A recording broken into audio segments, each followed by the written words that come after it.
books are the tool that kids practice to be able to learn how to read. And ultimately, what we're really looking for is to elevate the literacy rate within that community.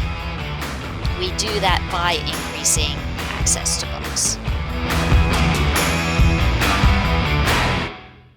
I'm Larry Sprung, your host for the Mitlin Money Mindset and founder and wealth advisor of Mitlin Financial. Today's guest is Amy Zaslansky, founder of Book Fairies. Amy Zaslansky is a passionate advocate for literacy and education whose visionary leadership has transformed the lives of countless children and adults. As the founder of Book Fairies, a nonprofit organization dedicated to eradicating book deserts and fostering a love of reading, Amy has made it her mission to ensure that everyone has access to the life changing power of books. Since its inception, Book Fairies has distributed millions of books to schools, shelters, and communities in need, giving imaginations and opening doors to endless possibilities. Amy's work with Book Fairies is a testament to the power of one person's vision to create a lasting change.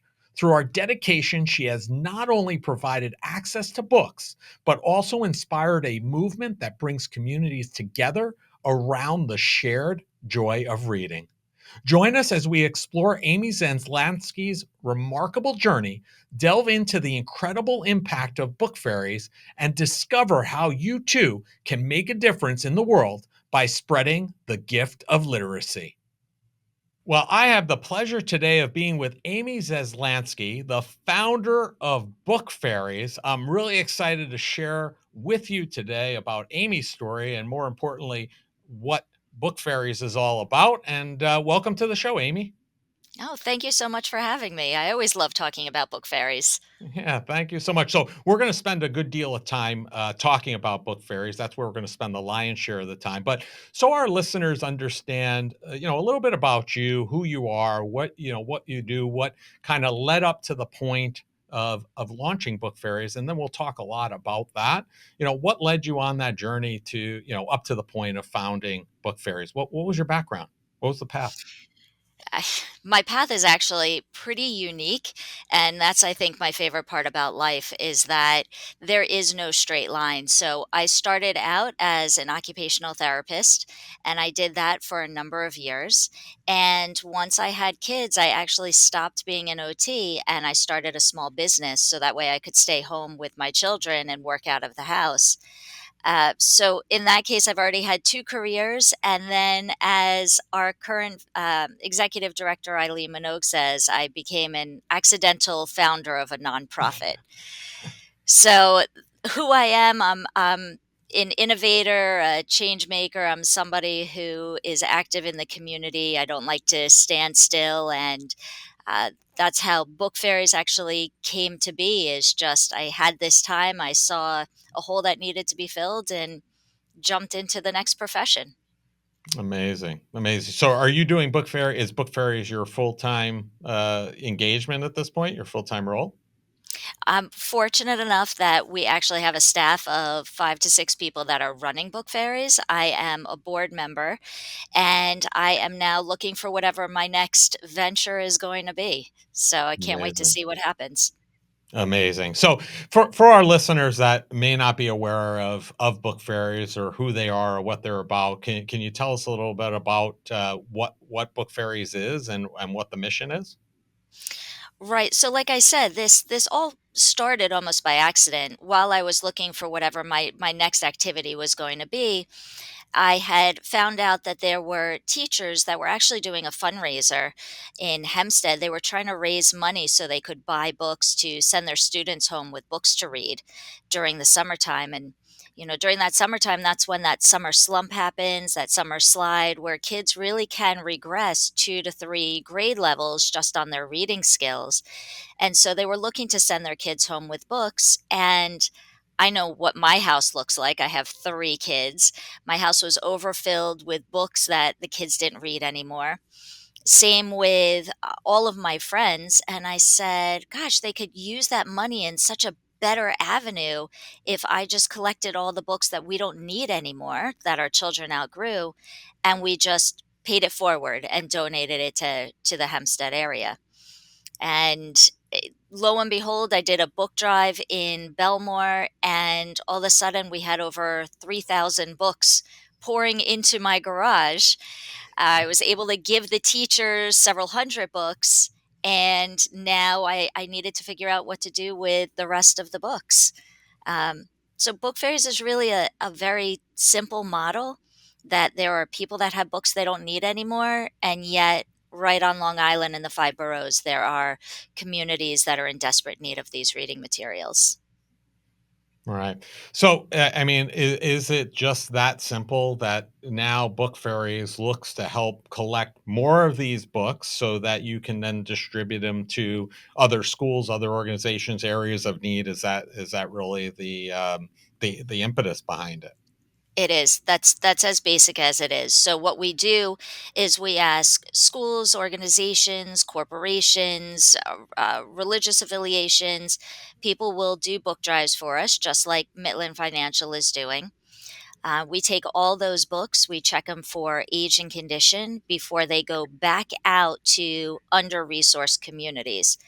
And when I say communities, we really try to blanket all of these towns um, across all areas where people are. So, whether that is their schools, community centers, homeless shelters, correctional facilities, we're in grocery stores, barber shops. We just want to make sure that kids have access to the books that they need to start raising their literacy levels.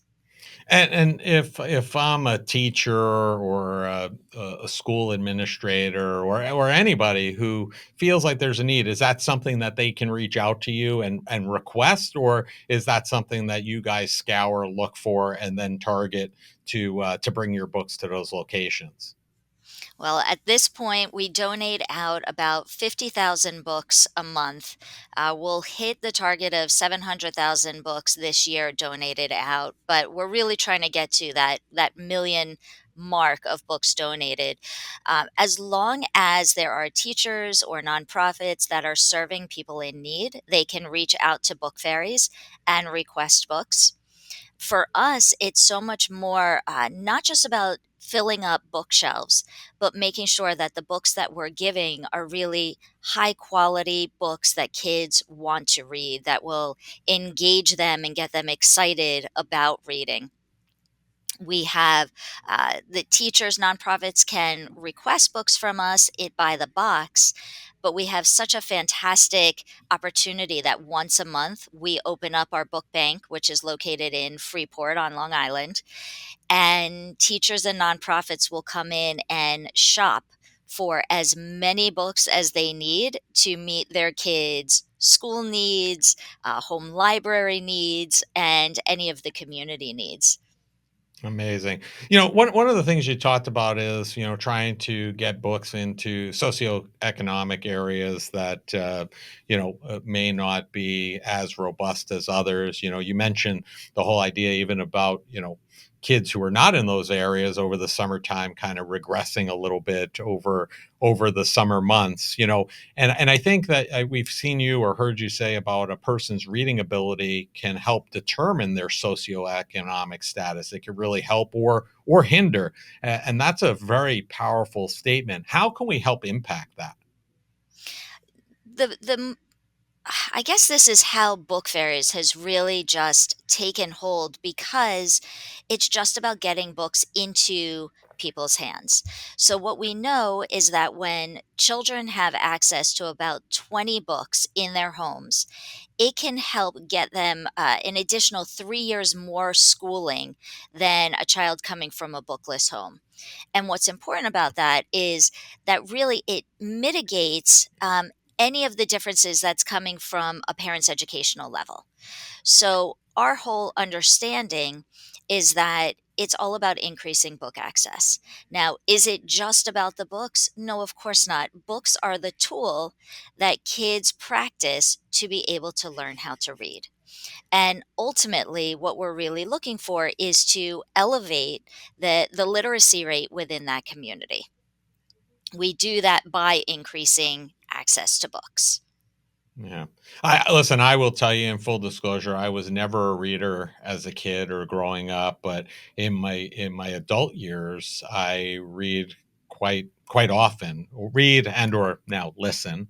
Things are a little bit different in the car and whatnot, but I do at least probably one between 1 to 2 books a month. And I feel like I missed out for a lot of years because for whatever reason, I wasn't a reader because I didn't think I enjoyed it. But once I found things that I enjoyed reading, then I was like, I was hooked. I started going down that path and I've been a consistent reader ever since. So I think that's also part of that process is right having a variety in those homes and engaging the kids in a way that meets them where they are. That's something that they're going to be interested in to kind of continue down that path, right?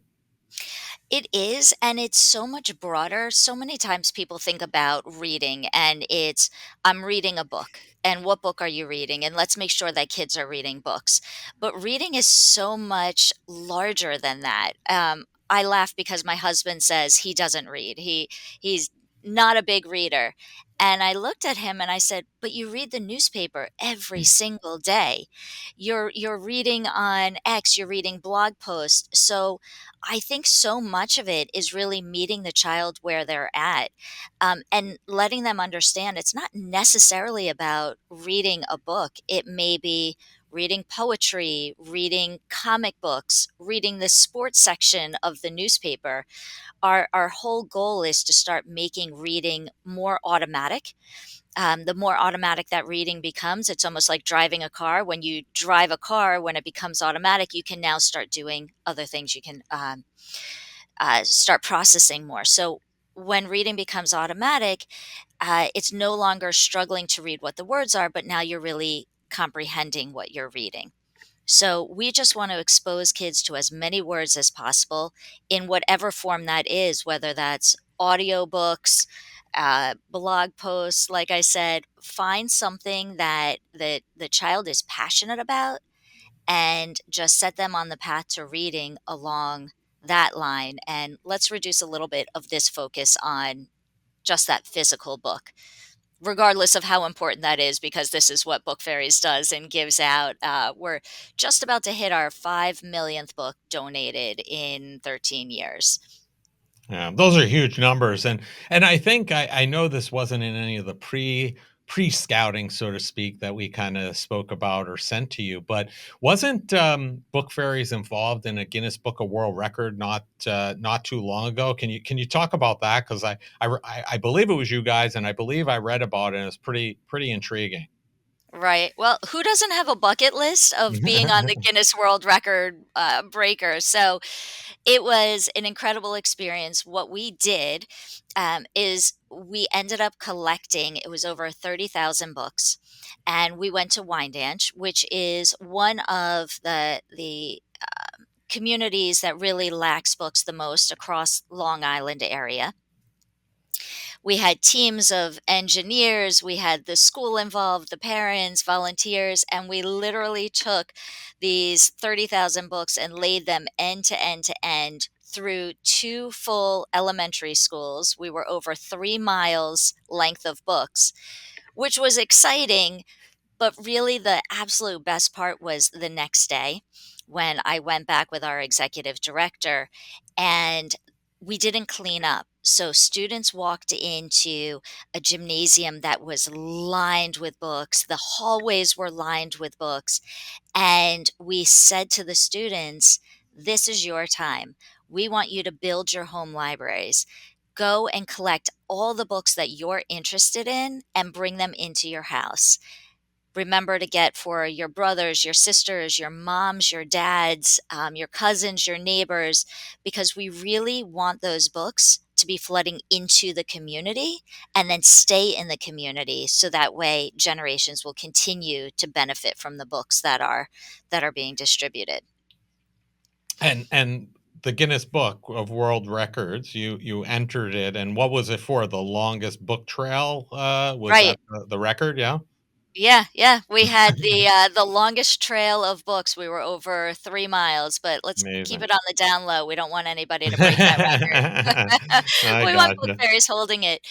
But just to go back, really the important part was to make sure those books are going into the community, because what we're hearing is that while we're helping to build the home libraries, school libraries, classroom libraries for the kids, the stories that we're getting back is that parents are now using these books to learn how to read themselves. And what happens is when you're in these under-resourced communities, there is a high percentage of people that are reading at a low reading level. Whether they haven't graduated from high school, they have lower level jobs because they're not able, with their reading skills, to obtain those higher level jobs. And what happens is there's this cycle of poverty that stems from illiteracy. So when you have a community that's reading at a lower reading level and they can't get that next higher paying job, they're not able to pay into their tax system. They're not able to build up their school resources so that way the students have even more. And it's this cycle that just persists through the generations, particularly because a lot of people that are with the low literacy levels, they they don't place that importance on their children to make sure that their children are reading, moving through the school system, and getting that higher level of education. So that's really the main crux of Book Fairies, is just to elevate the reading level, um, to break that cycle of poverty. Yeah, so what you're doing essentially is, you're physically putting these books in these homes, but essentially the end goal or the end result is really to try to help these families break that poverty cycle. Is what I'm hearing, which is a great Right. audacious goal, right? Right. And it's so much more than that. While it's wonderful that we're helping these communities and these families, it really ends up helping all of us as a whole. Right. Because when you have people that are moving into that higher level of literacy, so here's a great statistic. If we can get everybody in America reading at a fifth grade level, so we're not talking high school, college, Right. advanced, fifth grade level, we're going to bring in $2.2 trillion dollars into the economy. We can increase our GDP by 10%. Hmm. So it ends up benefiting all of society to have a more literate community. Yeah. Um, what happens when you have a high rate of illiteracy? People end up needing so much more government support. Over $232 billion a year is spent on healthcare costs for people that are illiterate, whether they can't read the instructions that they're going home with from the hospital or they don't understand how to take care of themselves. So you have that drain on the taxpayers' money. And what we've also found is that people that are illiterate really don't become invested or involved in their community in terms of voting, addressing community issues. And once we see those literacy rates rise, they really take a much more invested approach to build up their own community. Sure. A lot of pride there. So, I think that, I was kind of taken back, and I'm sure many listeners to the show would be taken back also to learn that, what we talked about, that there are many children out there that literally have no books in their home, no access to books. And, the Book Fairies has really given a lot of children their very first book. Could you share an experience that you've had, either personally or through the Book Fairies, of giving a child, their first book that really stuck with you? So I'll tell you about my best day that I had. It Okay. was fantastic and it was I so could tell by unexpected. by the way you lit up, like, when I asked the question. For those that can't see this, her face just lit up. So this was Right. really a best day, I could tell. It was. It really it caught me off guard. So we had this gentleman, Bruce Wallach, who reached out to us, and he was working with a school in the Bronx to help get them up to that next level. And it's a middle school, and he's working with kids that are more in an advanced program. And so he reached out to Book Fairies and said, I'd love to bring my high achieving middle school students to come in and do community service. And they are also buddies with an elementary school kid. So maybe they can take a book or two and bring that to the elementary school kid. So I said, that would be fantastic. We would love to have you come in. We think it's really important to start children off early, understanding how they can give back to their own community.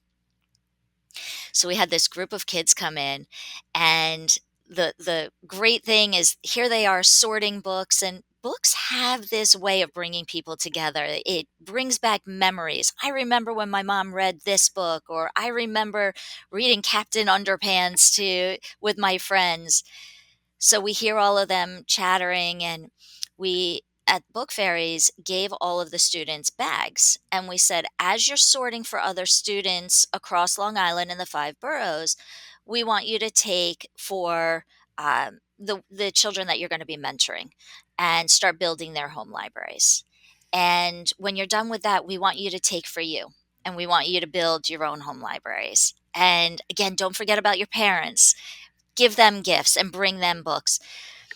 And the energy just changed in the entire book bank, and kids were walking with bags on their hands, begging us for more bags. We ran out of every single bag in the warehouse. And in this one moment, we had this one group of kids walking out with hundreds and hundreds of books, and we knew that each of these kids now had a full library that they were going to be setting up in their house. And they were now going to be these mentors to the younger kids. And you remember what it was like. You have the your older kids come in, Sure. and they're telling these elementary school students, hey, you have to read, and here's a book. And it has such a greater impact than if I was to give a kid a book. Right. And so in this one moment, we just knew that we had impacted the middle school, the elementary school, and generated this love of reading. It was an exciting day. What an amazing story. Thank you. Thank you for sharing that. And you know what I mean, I'm sure I think I've heard you say to tell children if they say they don't like to read that they haven't found the right book or genre. And I feel like that was like my anecdotal story earlier. That was for me. I felt like, going through school, I was told you have to read this for English class or what have you, right? And it wasn't something of interest to me. So I kind of blew it off a little bit, or at that time, I'm going to date myself, I used the Cliff Notes because it was just Of easier, course, we right? all did, Right. right? But I mean, is that really like, if children have access to books and they have them available and they say, hey, I don't like to read, is it as simple as just continuing to kind of plug away until you find a genre or topic that you really enjoy and like? It is, and let's even take a step back and just describe what these children's access to book currently look like. You hit on it before in terms of they really don't have the books in the homes, the schools, and so they don't have that ability to experience all of these different genres and find an area that they enjoy reading. So 50% of the schools that we support through Book Fairies do not have a school library, let Oh, wow. alone a classroom library. Um, and there's a multitude of reasons for that, whether it's the school population is growing so large, so now they need this library to be used as a classroom, Mhm. or they don't have the school budget for a librarian. They don't have the budget to bring in new books. So, what we're really seeing is that kids are not going to the library in schools. They don't have the libraries within their classrooms, and children need to be exposed. A healthy classroom library should have about 300 to 500 books in their library. And we talk to teachers who are walking into classrooms where the shelves are bare. So they're not experiencing it. Now you go into the community where whether the big box stores are not in some of these high poverty areas, or the indie bookstores are not going to thrive in areas where books are considered a luxury. Books are Mhm. expensive. And so when parents are really looking to spend money on clothing, rent, food, they're not looking to put that towards actual purchase of books. And that's one of the another big reason why we don't see books in the homes. And then taking it to the libraries, which I always thought was interesting. Now, I was raised in a library. Libraries are fantastic. I go there on a regular basis to take out all different kinds of reading materials. When you're looking at some of these communities, where is that library located? Is it located in a part of a gang area where these children aren't able to access? Is it what are their operating hours? A lot of these parents are working 2, 3 Right. jobs. They may not be able to bring their child to a library during the time period that the library is open. Um, you need to have an address to have a library card. So that removes our transient living individuals that are looking to take out books. So there's so much that goes into it in terms of access in the schools, access through the bookstores, through the library. And that's where Book Fairies comes in, and that's where we make sure kids have, um, again, those the comic books or Good choice. the series. Yeah. So that way, if they start reading one book, they can then get excited, and it starts building that enthusiasm. But kind of what I'll end this part with is that what they found is there is no point at which a child is not going to love reading. You never reach a point and that child says, "Oh, I missed my window of opportunity. I'm never going to be a reader." Mhm. They found in middle school, in high school, it is finding that right book, that right teacher, that right spark that can turn them into a reader at any stage in their life, and so that's what we really hold on to. Yeah, that's great. Yeah, I mean, it took me 30, 40 years to become a reader, so, no You hope, got there. you can't lose hope on anybody. So, one of the things I find interesting about, Book Fairies is that you partner with other agencies, including working with 200, from the intellectual and developmental disabilities, to help with the pickup and delivery of the books, right? I think that's awesome, right? These are people that probably want to work. Maybe they can't find other work.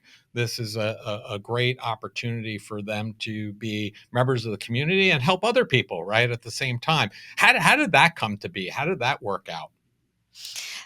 So, to go all the way back, remember I was an occupational therapist, Right. so I worked with a lot of people with Ah, disabilities. right. Um, but here I am in a warehouse. I am starting a nonprofit. I have no idea what I'm doing.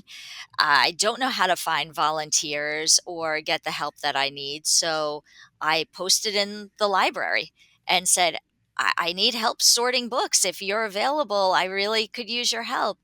And we had Lena from Life's Work.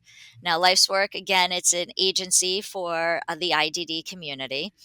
And she said, we'd love to come and help you sort books. And my first thought was, okay, this is great. Yes, I need help, but with my occupational therapy background, and I know that a lot of times they don't have activities that they can do in the community, and they need those pre vocational skills. So I saw it as Book Fairies being able to give back to the IDD community.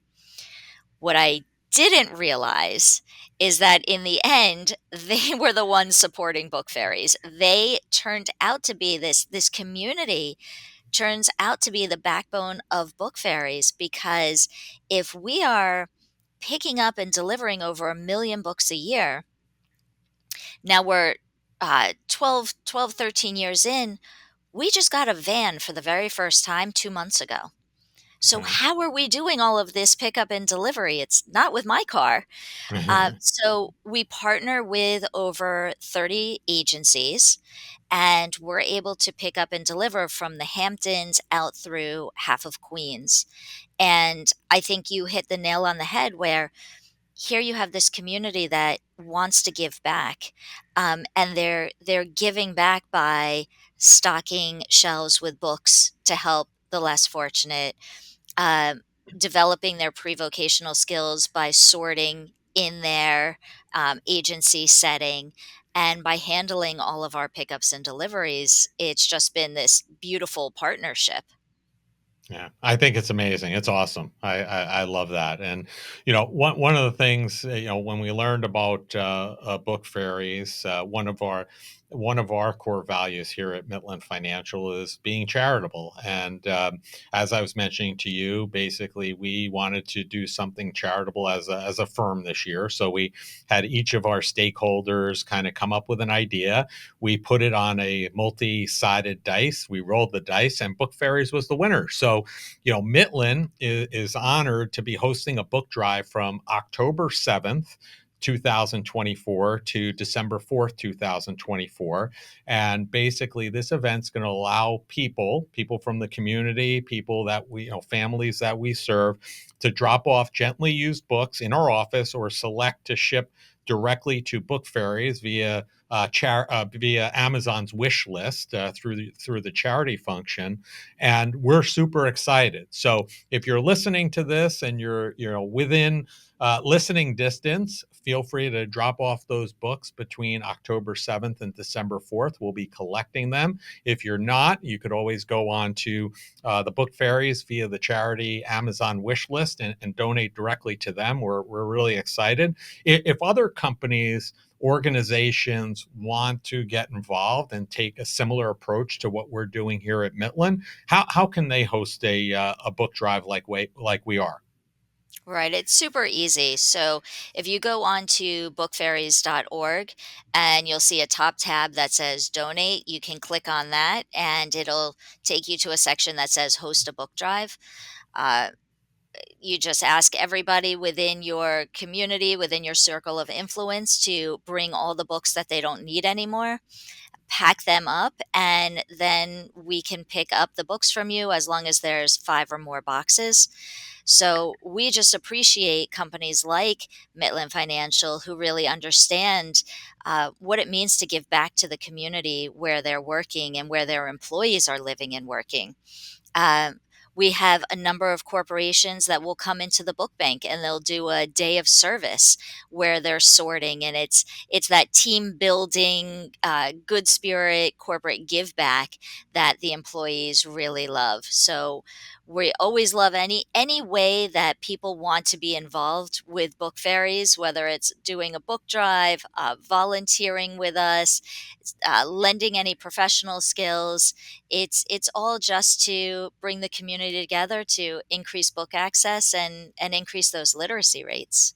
Yeah, great stuff. And we'll be promoting this everywhere. Our book drive from that October 7th through December 4th. We're really excited to be a part of this and be involved with getting you as many books as we possibly can. So I appreciate that. And, we've talked a lot about, things that bring us joy. You talked about the situation where that joyful day that you had where with that middle school class and helping them become mentors and helping get books into so many homes. And we're all about joy on the Mitlin Money Mindset. So the final question that we ask each of our guests is always, what did you do today that brought you joy and put you in the right mindset for success? Does being on the podcast count? Yeah, it does. I mean, that's the easy answer. Everybody says that. No, I'm just kidding. But yes, it is. uh, But you know, what I did today, I have 2 sons that just left to go to college, and so I was able to speak to both of them this morning, so that always brings me joy. And if I can pass on to your listeners who are readers or aspiring readers, um, if you read, you can actually increase your lifespan by up to 2 years. You can even awesome. decrease your read for 6 minutes. You decrease your stress level by 60%. So hopefully, if people are feeling a little less joy, maybe they can crack open a book and they too can feel that joy that Mitlin Financial is constantly spreading. There you go. And if you don't think of yourself as a reader, it's never too late because I took it up very late in life, and I do find a lot of joy in reading now. So, Amy, we're going to have all of your information and the information for the book fairies in the show notes. But if people want to learn more about book fairies, learn more or connect with you, what's the easiest and the best place for them to do that? The easiest way is go to our website, www.bookfairies.org. You can find us on social media. We're located in Freeport, Long Island, or you can give us a phone call, 516-557-6645. We'd love to hear from you. Awesome. Well, thank you so much for your time, Amy. It's been a pleasure. I love the mission. I love what you guys are doing. We're super happy to be supporting you and the Book Fairies, and enjoy the rest of your day. Thank you so much for having us on. I really appreciate it. I want to thank Amy Zaslansky for being a guest on the Mitlin Money Mindset. Amy's passion for reading has not only had an impact on her life, but the millions of people she has impacted through the Book Fairies. One of Mitlin Financial's core values is being charitable, and for 2024, we are hosting a book drive now through December 4th to help Book Fairies get books in the hands of those that truly need them. Please contact the office or simply drop by with any books you would like to donate. Amy Zaslansky and the Book Fairies can be found across most social media platforms. All the contact information needed to find them can be found in the show notes.